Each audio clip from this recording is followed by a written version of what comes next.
Welcome back, everyone, to Tradespoon TV. For our new viewers, my name is Vlad Karpel, and I'm a founder of Tradespoon. And the good-looking guy to my left is Joe Cusick, our option guru from MoneyBlock. You got to slow down during that part, bud. Hey, thanks, Vlad.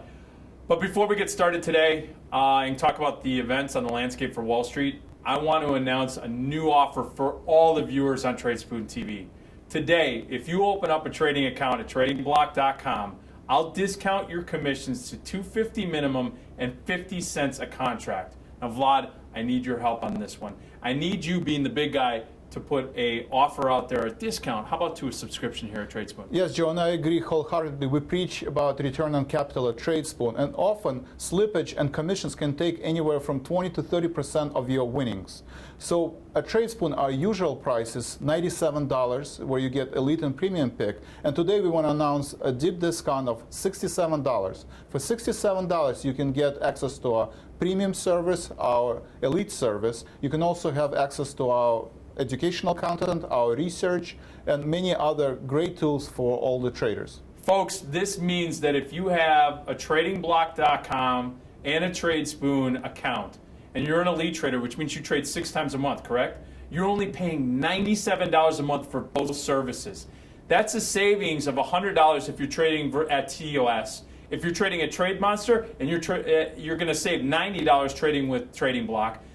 At Options Express, you're going to save $77 if you're trading with TradingBlock, $68 if you're trading at TradeKing, and $60 you'll save if you're trading at TradingBlock, if you're trading at Option House. So, Vlad, deep discounts we're offering to everybody that's watching this video and on Tradespoon TV today. And if you have any questions, contact us at support@tradingblock.com or contact Tradespoon at info@tradespoon.com.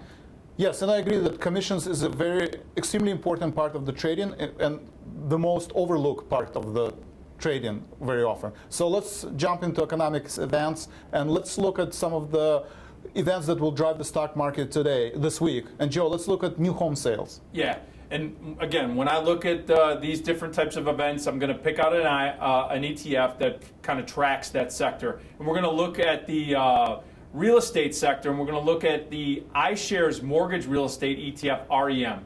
It's pricing in the potential to move this week around 30 cents and 12 cents today. So there's not a big move anticipated for this sector, but it's had a nice bounce recently, so we want to keep an eye to see if there's any volatility that comes into the announcements. Thank you.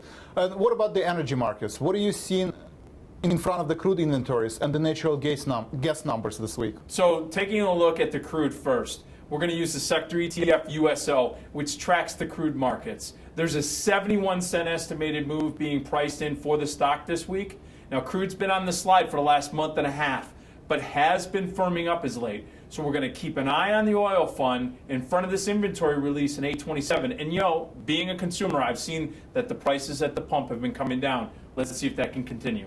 Joe, and I just would like to highlight the Tradespoon research and some of the recommendations that we done last week. Okay. On our watch list was the Halliburton, ticker HAL, jump on our bullish conviction list with a long-term trend score of 10 and a short-term probability of being higher in the next 50 days. The score was 8.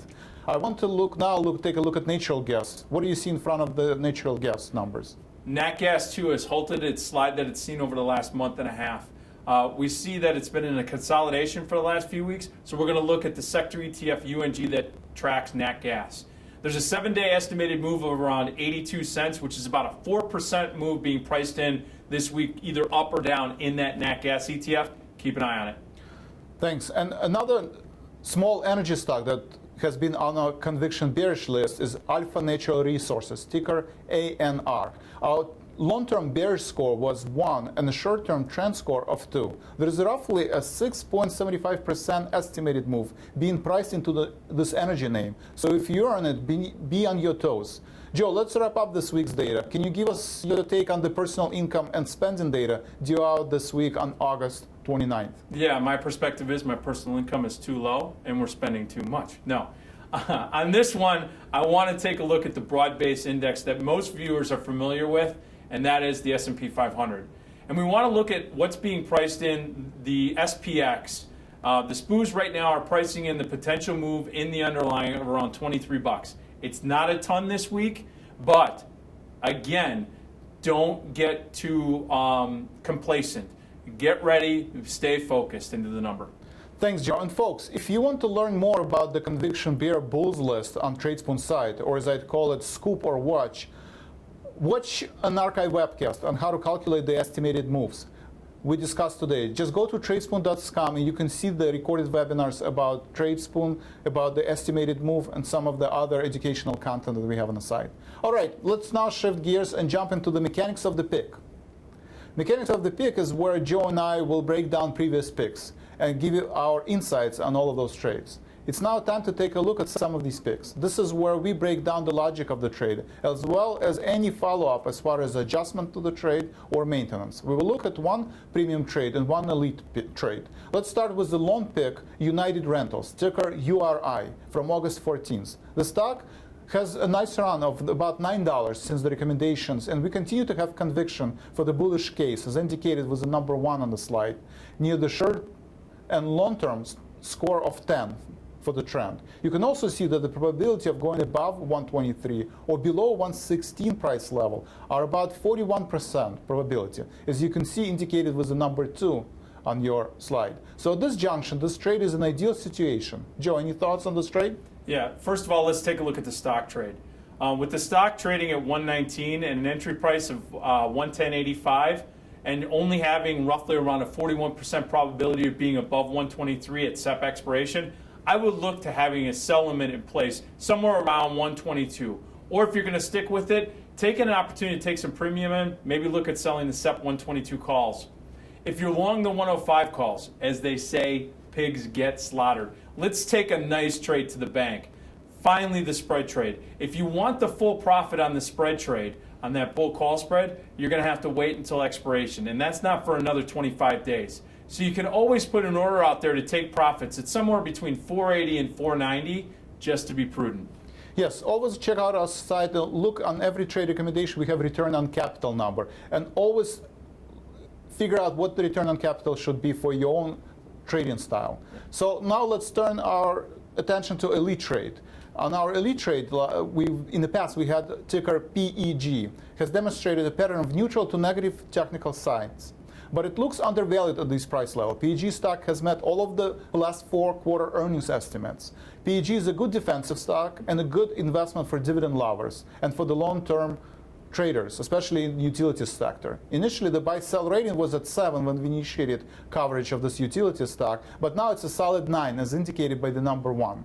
Joe, with the probability of the stock being above $37.50 and that probability being 31.52%, what are your thoughts on this trade? You know, the stock has bounced nicely since you came out with the pick. Those of you that did not get out at the stock when it was trading at its lows around $34, count yourself lucky.